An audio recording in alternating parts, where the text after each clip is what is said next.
In this video, we walk you through setting up your MEE Audio Pebbles.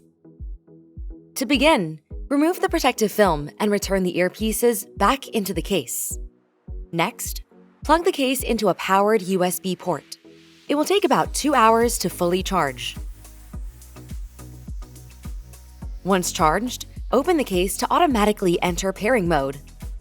Navigate to the Bluetooth settings on your device and select MEE Audio Pebbles to pair. Once your Pebbles are connected, identify the left and right earpieces. Place each earpiece in the corresponding ear, rotating to lock them in place.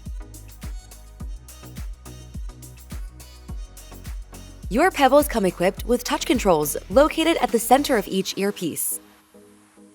Tap the touch panel once on the left earpiece to decrease the volume.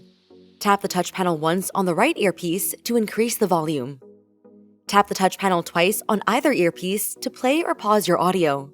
This will also answer and hang up phone calls. Tap the touch panel 3 times on either earpiece to activate Siri or Google Assistant. Tap the touch panel 4 times on either earpiece to enable or disable the low-latency gaming mode. Press and hold the touch panel on the left earpiece for 2 seconds to go back to the previous track. Press and hold the touch panel on the right earpiece for 2 seconds to skip to the next track. To power off your Pebbles, place the earpieces back into the case and close the lid. To check the battery level of your case anytime, simply open the case lid to activate the battery indicator. Thanks for watching. Please visit our website for more information.